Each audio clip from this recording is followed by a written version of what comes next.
Hello दोस्तों, नमस्कार। फिर से एनपीएस एकेडमी में आप लोगों का स्वागत है। और दोस्तों, हम लोग हरियाणा के बारे में पढ़ रहे थे। संपूर्ण हरियाणा प्राचीन भारत देख रहे थे, जिसमें 50 क्वेश्चन देख चुके थे। 100 क्वेश्चन आप लोगों को करने हैं। सभी एग्जाम के लिए महत्वपूर्ण सवाल है। अच्छे से इजी सवाल भी हैं, टफ से टफ सवाल। तो दोस्तों, 51 नंबर क्वेश्चन हम लोग शुरू करते हैं। क्वेश्चन नंबर 51 है, किस स्थान पर अभिमन्यु मारा गया? तो आप लोगों को जैसा कि दोस्तों पता है कि मुख्य रूप से जो लड़ाई जो हुई थी, किसकी लड़ाई भाई? महाभारत की जो लड़ाई हुई थी, तो वह कुरुक्षेत्र में हुई थी। और यहाँ पे मुख्य रूप से यदि देखें तो इसका राइट आंसर अभिमन्यु मारा गया अमीन गांव। तो अमीन गांव के पास अभिमन्यु मारा गया। कभी कभी यह भी पूछ देता है, इस अमीन गांव का नाम नया कोई चेंज हुआ है? तो इस अमीन गांव का नाम दोस्तों ध्यान रखिएगा, अभिमन्युपुर रख दिया है। क्लियर? क्वेश्चन नंबर 52 की ओर बढ़ते हैं। 52 नंबर क्वेश्चन दोस्तों हम लोग देखते हैं। मुख्य रूप से 52 नंबर क्वेश्चन है, किसने अश्वत्थामा को मारा था? ठीक है, तो क्वेश्चन देखते हैं दोस्तों, किसने अश्वत्थामा को मारा था? अर्जुन ने, सहदेव ने, भीम ने, कर्ण ने? तो ये ध्यान रखिएगा दोस्तों, अश्वत्थामा को जो मारने वाले व्यक्ति थे वो थे भीम थे। इन्हें जो है मुख्य रूप से हाथी का स्वरूप भी कहा जाता है। हाथी के समान ये भारी भरकम भी थे। और ये जो अश्वत्थामा थे, कभी कभी यह भी पूछ दिया जाता है अश्वत्थामा किनके पुत्र थे? तो यह ध्यान रखिएगा, गुरु जो द्रोणाचार्य हैं, गुरु द्रोणाचार्य के पुत्र जो है अश्वत्थामा थे। ठीक है दोस्तों, क्वेश्चन नंबर 53 की ओर बढ़ते हैं। क्वेश्चन नंबर 53 हमारा है कि बाण गंगा, देखिए क्वेश्चन अपने आप में ये इंपॉर्टेंट है कि बाण गंगा जो तीर्थ स्थान है वह हरियाणा में स्थित है। पानीपत, कैथल, फतेहाबाद और कुरुक्षेत्र। तो इसका दोस्तों यदि राइट आंसर की बात करें, और यह कई बार एग्जाम में पूछा गया है कि जो बाण गंगा जो तीर्थ स्थल है वह हरियाणा के कुरुक्षेत्र में स्थित है। क्वेश्चन नंबर दोस्तों आगे बढ़ते हैं क्वेश्चन नंबर 54 की ओर। क्वेश्चन नंबर 54 कह रहा है, भगवत गीता, देखिए क्वेश्चन ध्यान से पढ़िए आप लोग। भगवत गीता में मुख्य रूप से किसके बीच? तो जो हम लोग भगवत गीता जो पुस्तक पढ़ते हैं उसमें मुख्य रूप से किसके किसके बीच वार्तालाप हुआ है? तो आपको पता है ये दोस्तों, कृष्ण भगवान अर्जुन को उपदेश दे रहे थे, तो इन दोनों की ही चर्चा मुख्य रूप से भगवत गीता में है। तो राइट आंसर क्या हो जाएगा दोस्तों? डी ऑप्शन, ए और सी दोनों के दोनों सही हैं। ठीक है, नेक्स्ट सवाल नंबर दोस्तों हमारा 55 की ओर बढ़ते हैं। 55 नंबर हमारा जो सवाल है वह है, गुरु द्रोणाचार्य किस दिन मारा गया था? ठीक है, या महाभारत काल में, महाभारत काल जब शुरू हुआ था महाभारत की लड़ाई, तो कितने नंबर के दिन में गुरु द्रोणाचार्य मारे गए थे? तो ये दोस्तों याद रखिएगा। मुख्य रूप से यदि बात करें तो मैं पहले बताया हूं अभिमन्यु के बारे में। अभिमन्यु कितने दिन में मारे गए थे? 13वें दिन। तो गुरु द्रोणाचार्य की दोस्तों हम यदि बात करते हैं तो गुरु द्रोणाचार्य 15वें दिन मारे गए थे। तो इसका राइट आंसर सी हो जाएगा। कभी कभी यह भी माइंड में रखिएगा, गुरु द्रोणाचार्य के बाद जो मारे गए थे राजा कर्ण मारे गए थे, और यह भी 15वें दिन मारे गए थे। नेक्स्ट सवाल नंबर 56 हमारा क्या कह रहा है भाई, वो देखते हैं। सवाल नंबर 56 है, महाभारत युद्ध की समाप्ति किसके मृत्यु के पश्चात हुई? तो जैसा कि दोस्तों पता है आप लोगों को, महाभारत की लड़ाई कितने दिनों तक चली? 18 दिनों तक। तो मैं बताया हूं कर्ण तो 15वें दिन मार दिया गया भाई। तो दुर्योधन यहाँ पे यदि ध्यान रखिएगा तो दुर्योधन मुख्य रूप से दोस्तों सबसे अंतिम दिन मारा गया, मतलब 18वें दिन मारा गया। और इसको मारने वाले कौन थे? तो भीम के हाथों मारा गया। और यहीं पे माना जाता है मुख्य रूप से महाभारत की लड़ाई क्या हो गई? समाप्त हो गई। सवाल नंबर 57 इजी सा सवाल है, कर्ण का किला कहाँ स्थित है? तो देखिए ये बड़ा दोस्तों इजी है। एक तो पूछा जाता है कर्ण झील और एक पूछा जाता है कर्ण का किला। तो कई बच्चे करनाल मार देते हैं, जो बिल्कुल गलत हो जाएगा। कर्ण के किले की यदि दोस्तों हम लोग बात करें तो कर्ण का किला कुरुक्षेत्र में स्थित होगा। हो सकता है आपके एग्जाम में कुरुक्षेत्र ना दे, कुरुक्षेत्र ना देने की वजह से अब यहाँ देखिए दोनों ऑप्शन बचा रखा है, कुरुक्षेत्र और थानेश्वर। यदि थानेश्वर ना हो तब तो हम कुरुक्षेत्र मार के निकल जाएंगे, लेकिन कुरुक्षेत्र की यदि बात करें तो कुरुक्षेत्र में ही दोस्तों थानेश्वर स्थित है। इसलिए यदि देखा जाए तो मुख्य रूप से कभी कभी राइट आंसर जो है फाइनली रूप से इस कंडीशन में थानेश्वर मारेंगे, थानेश्वर नहीं होगा तब कुरुक्षेत्र मारेंगे। तो पहला जो प्राथमिकता देंगे ऑप्शन सी, उसके बाद हम लोग देंगे बी। नेक्स्ट सवाल नंबर दोस्तों 58, 50 और की बढ़ते हैं। 58 क्या क्वेश्चन कहता है, महाजनपद की चर्चा मिलती है। बहुत ही दोस्तों जबरदस्त ये सवाल है। आपको पता है कुल टोटल महाजनपद की संख्या कितनी थी, 16 थी। सबसे ताकतवर जो महाजनपद था वो कौन था, मगध महाजनपद था। ये पूछा जा रहा है मगध महाजनपद या महाजनपद साफ साफ की चर्चा मिलती है सामवेद में, सुत्त पिटक में, अंगुत्तर निकाय में, ऋग्वेद में। तो ध्यान रखिएगा दोस्तों, इसका राइट आंसर क्या हो जाएगा भाई, तो सी हो जाएगा, अंगुत्तर निकाय। सवाल यह भी पूछा जा सकता है जो अंगुत्तर निकाय है ये मुख्य रूप से एक ग्रंथ है जो किस धर्म से संबंधित है, तो ध्यान रखिएगा दोस्तों बौद्ध धर्म से संबंधित है। कभी कभी अंगुत्तर निकाय ना आए तो ध्यान रखिएगा एक जैन धर्म की भी पुस्तक हुई है और उस जैन धर्म की पुस्तक का नाम दोस्तों है भगवती सूत्र। तो भगवती सूत्र में और अंगुत्तर निकाय में दोनों में महाजनपद की बड़े पैमाने पर चर्चा की गई है। क्लियर दोस्तों। नेक्स्ट सवाल नंबर 59 की ओर बढ़ते हैं। 59 हमारा सवाल है, कुरु महाजनपद की राजधानी क्या थी। ऐसे सवाल दोस्तों हरियाणा में बड़े आसानी से पूछे जाते हैं।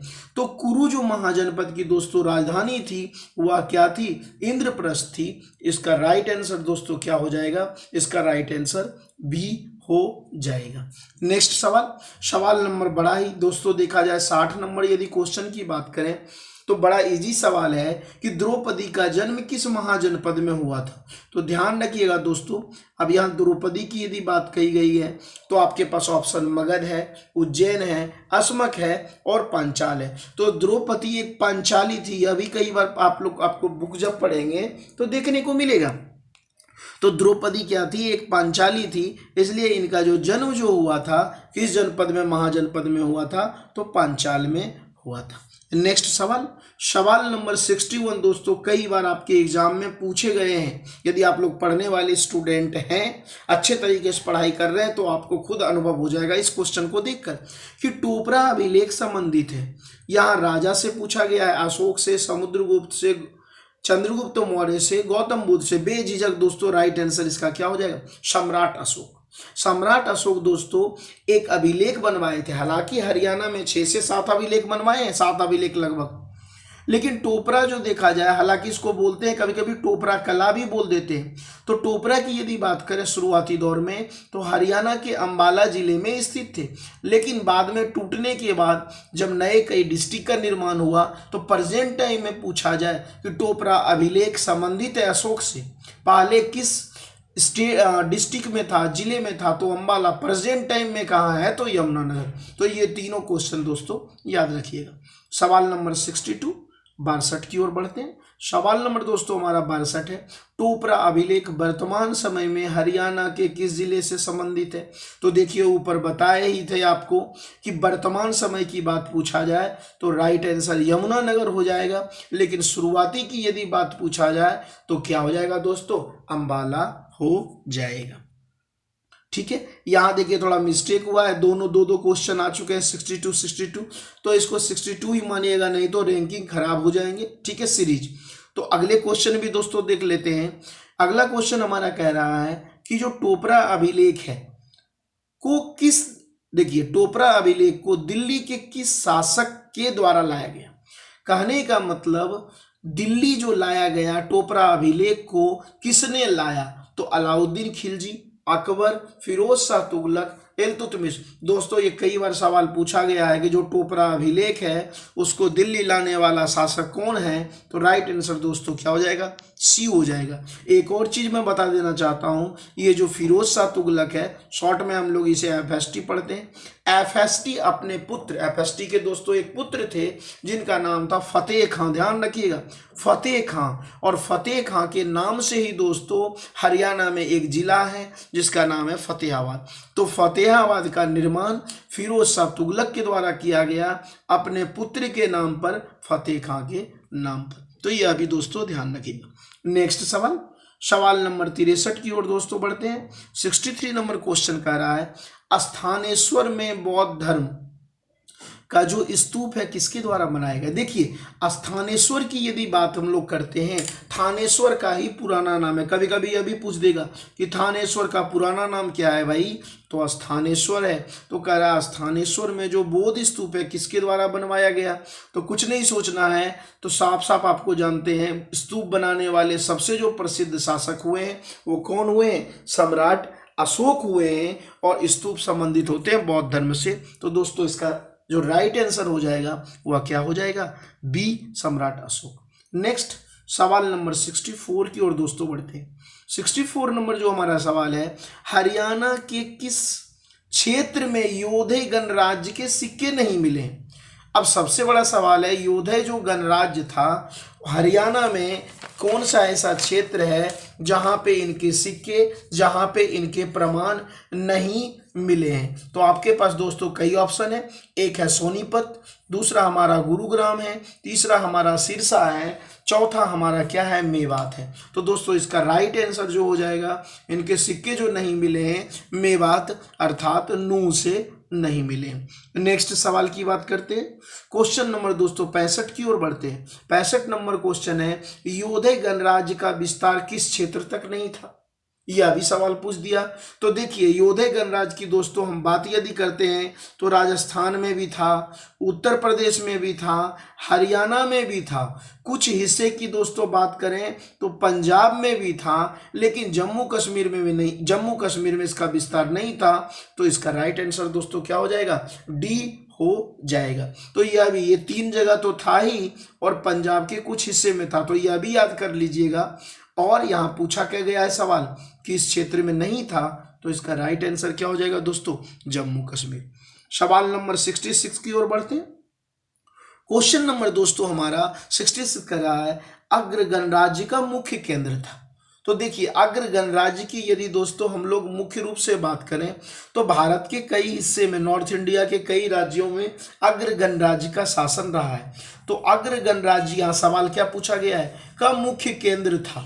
अब ऑप्शन आपके पास है अग्र गणराज्य, जींद, करनाल और फतेहाबाद। तो ऐसे क्वेश्चन की दोस्तों यदि हम बात करें तो यहाँ थोड़ा मिस्टेक हुआ है, यहाँ एक क्वेश्चन लिखना था, यहाँ पे होना था अग्रोहा।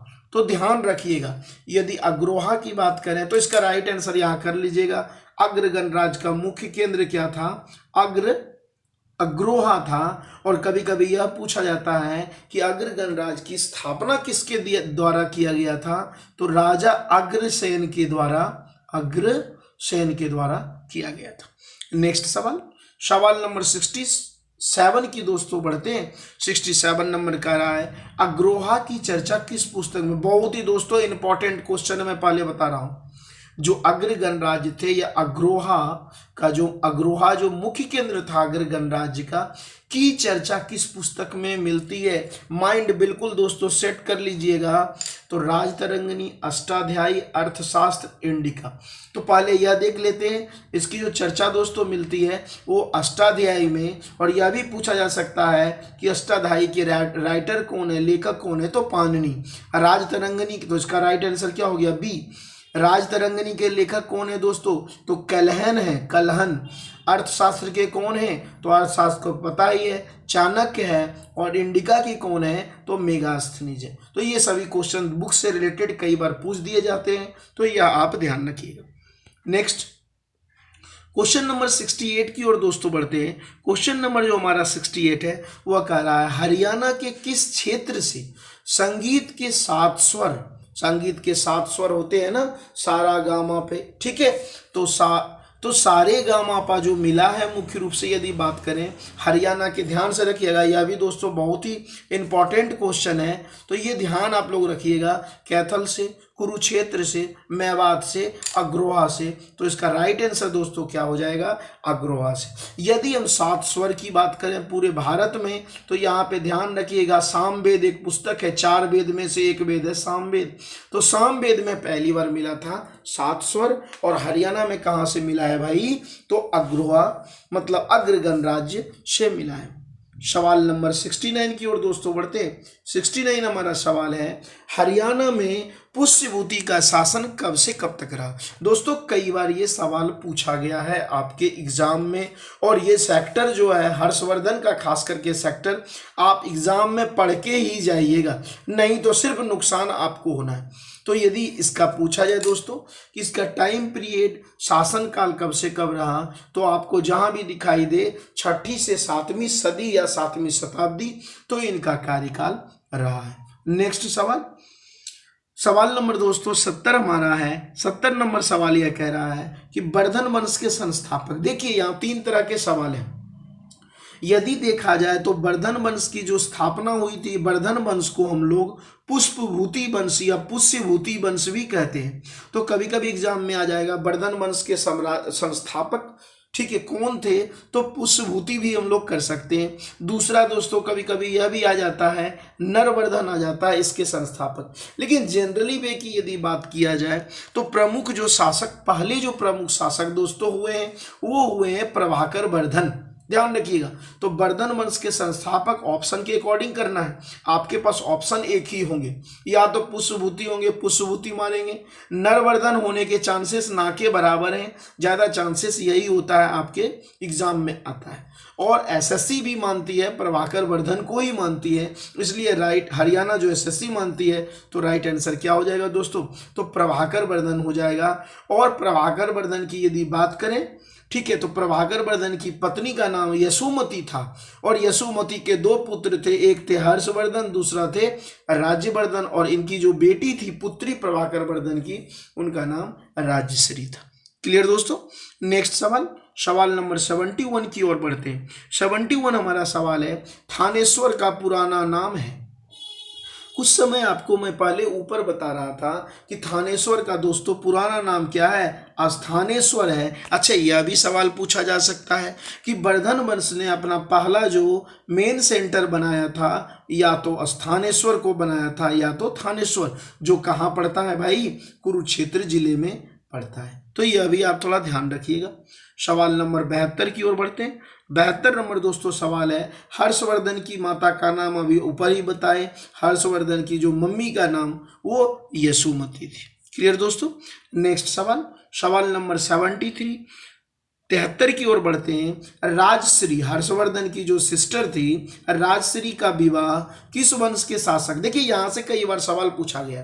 तो राजश्री का जो दोस्तों विवाह हुआ था वो मोखरी वंश के शासक के साथ हुआ था, और ये मोखरी वंश का मुख्य जो केंद्र था उत्तर प्रदेश का कन्नौज था। और इनके यदि पति के नाम की यदि बात करें, राजश्री के पति का जो राजश्री कि जो विवाह जो हुआ था, उनके पति का नाम दोस्तों गृहवर्मन या गृहवर्मन था। तो यह भी आप थोड़ा ध्यान रखिएगा। नेक्स्ट सवाल, सवाल नंबर दोस्तों 74, हर्षवर्धन का कार्यकाल, ये दोस्तों कई बार आपके एग्जाम में पूछे गए हैं, तो ध्यान रखिएगा। हर्षवर्धन दोस्तों कुल टोटल कितने वर्षों तक शासन किया, लगभग 41 वर्षों तक शासन किया था। और इसका जो कार्यकाल दोस्तों होगा मुख्य रूप से, सॉरी थोड़ा मिस्टेक हो गया, इसका जो मुख्य रूप से हर्षवर्धन का यदि देखा जाए दोस्तों, जो हर्षवर्धन का कार्यकाल होगा वह 606 ईस्वी से, राइट आंसर सी, 606 ईस्वी से 647 ईस्वी तक होगा। क्लियर दोस्तों। नेक्स्ट सवाल, सवाल नंबर 75 की ओर बढ़ते हैं।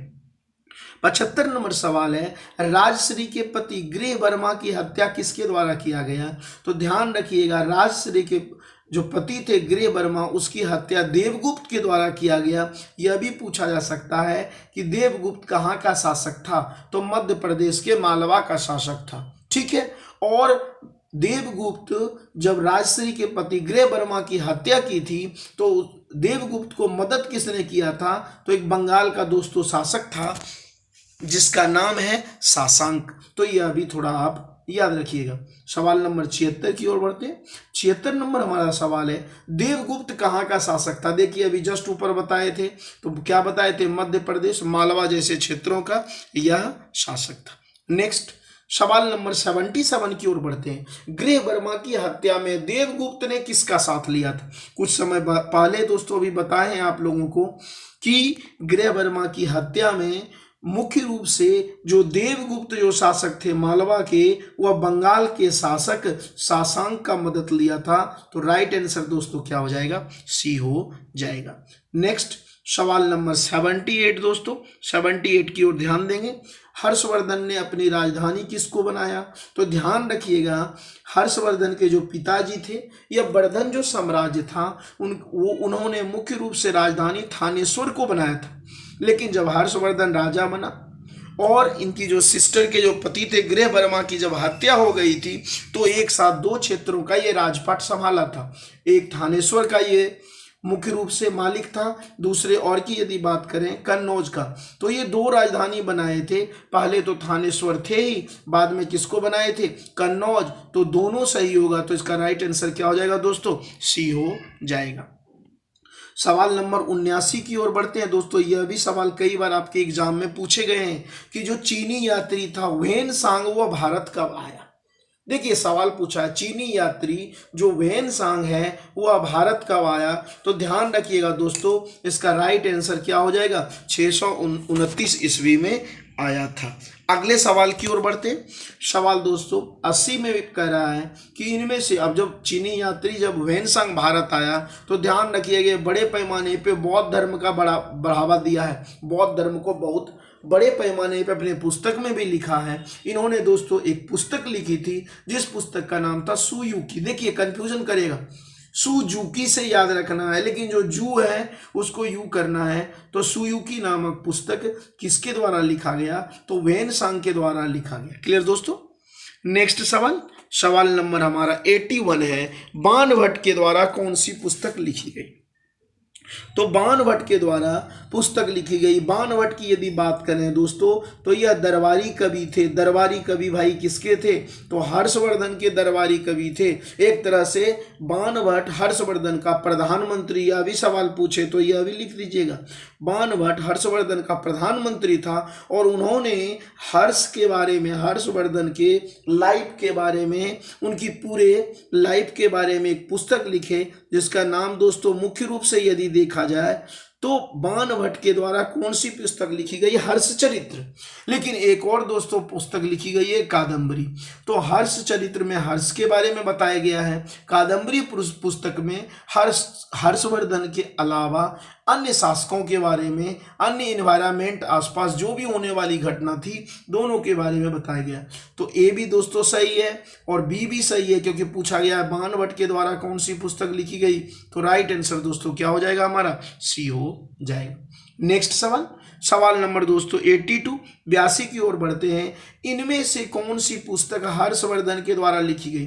पिछले बार दोस्तों हरियाणा ग्रुप डी और हरियाणा पुलिस का पेपर जब हुआ था, ठीक है, तो उसमें यह सवाल एज इट इज पूछा गया था और ऊपर वाला भी पूछा गया था।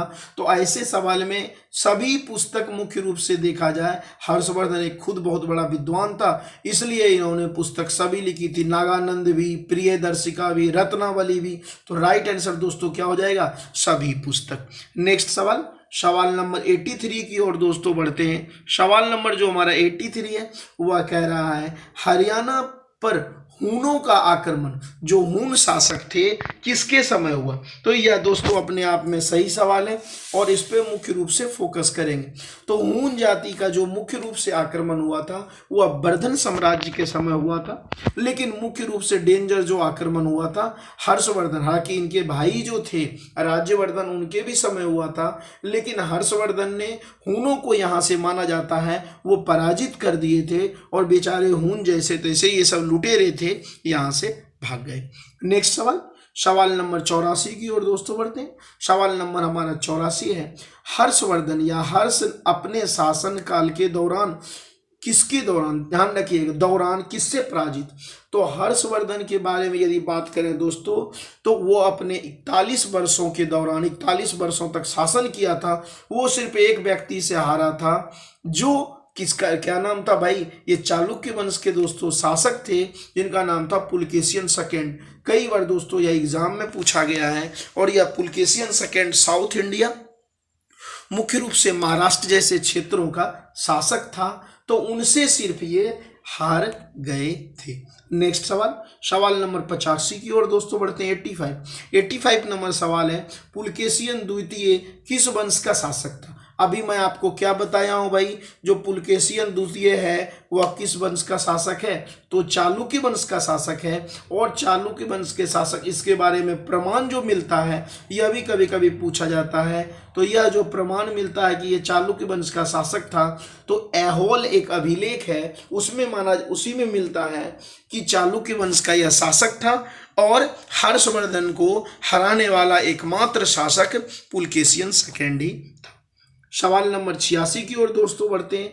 हर्षवर्धन, या हर्ष शॉर्ट में लिखा हूं, हर्षवर्धन और पुलकेशियन द्वितीय के बीच कहां पे लड़ाई हुआ था। तो देखिए दोस्तों, हर्षवर्धन और पुलकेशियन सेकेंड के बीच लड़ाई जो मुख्य रूप से हुआ था वह नर्मदा नदी के तट पर हुआ था। और मुख्य रूप से मैं आपको बता ही दिया हूं कि हर्षवर्धन हार गए थे।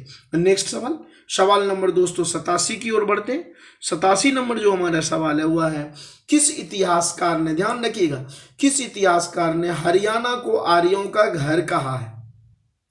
तो यह भी ध्यान रखिएगा दोस्तों, किस इतिहासकार ने हरियाणा को आर्यों का घर कहा है। तो कई ऑप्शन है, यदुनाथ सरकार, HR गुप्ता, बुद्ध प्रकाश और राहुल साकृत्यान। तो इसका दोस्तों राइट जो आंसर हो जाएगा वह क्या हो जाएगा, बी हो जाएगा, HR गुप्ता। नेक्स्ट सवाल, सवाल नंबर दोस्तों 88 की ओर बढ़ते हैं। 88 नंबर हमारा सवाल है, किसमें यह कहा गया है कि हरियाणा पुराने समय में सरस्वती नदी के किनारे स्थित था।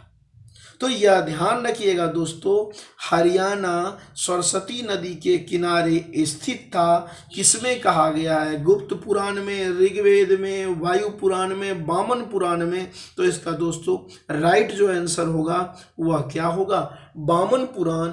और इसके बाद यदि पूछा जाता है कि वर्तमान समय में हरियाणा किस नदी के किनारे मुख्य रूप से है, तो राइट आंसर आपके पास अभी प्रेजेंट टाइम की पूछा जाए तो यमुना नदी आप लोग क्वेश्चन कर दीजिएगा, सही हो जाएगा। सवाल नंबर 89 की ओर दोस्तों बढ़ते। सवाल नंबर 89 है, इनमें से कौन सा गलत है या गलत कथन को पहचान। तो प्लेस दिया है और राइटर दिया है, तो ये थोड़ा आप संभल के कीजिएगा क्योंकि ऐसे क्वेश्चन गलत होने के चांसेस होते हैं। तो करा बनावली की खोज रविंद्र बिष्ट के द्वारा किया गया, सीसवाल की खोज यह भी रविंद्र बिष्ट के द्वारा किया गया, राखीगढ़ी की खोज सूरजभान के द्वारा किया गया, कुणाल की खोज JS खत्री के द्वारा किया गया। तो ऐसे दोस्तों यह हमारा हो जाएगा, गलत हो जाएगा कि सीसवाल जो सभ्यता है उसकी खोज रविंद्र बिष्ट के द्वारा नहीं किया गया था। आगे क्वेश्चन नंबर 90 की ओर दोस्तों बढ़ते हैं। 90 नंबर हमारा क्वेश्चन है, हरियाणा के किस क्षेत्र से, ध्यान रखिएगा बहुत ही इंपॉर्टेंट सवाल है, हरियाणा के किस क्षेत्र से सूर्य देवता की मूर्ति मिली है। तो दोस्तों ये थोड़ा आप याद रखिएगा, हरियाणा की यदि मुख्य रूप से बात करें तो हरियाणा के अग्रोहा जैसे क्षेत्र से जो बताए थे राजा अग्रसेन, वहां से सूर्य देवता की मूर्ति भी मिली है। नेक्स्ट सवाल, सवाल नंबर दोस्तों 91 की बात करते हैं। पुराने स्थल का पता लगाने के लिए, मान लीजिए हड़प्पा जो पुराने प्लेस है, साइट्स है, उसका पता लगाने के लिए किस यंत्र का प्रयोग करते हैं, तो कार्बन डेटिंग 14, जिसे शॉर्ट में हम लोग क्या बोलते हैं, C14 का प्रयोग करते हैं। और यह भी पूछा जाता है C14 से हम लोग क्या पता लगाते हैं, जो पुराने जो जीवाश्म हैं, जो पुरानी हड्डियां हैं, पुराने जो फॉसिल्स हैं, उन सभी का पता लगाते हैं। और हड़प्पा वगैरह इत्यादि जितने भी खोजे जाते हैं दोस्तों, यह C14 के द्वारा ही खोजा जाता है। नेक्स्ट 92 नंबर सवाल है हमारा, 92 नंबर सवाल है, हरियाणा के किस क्षेत्र से बलराम जी की मूर्ति मिली है?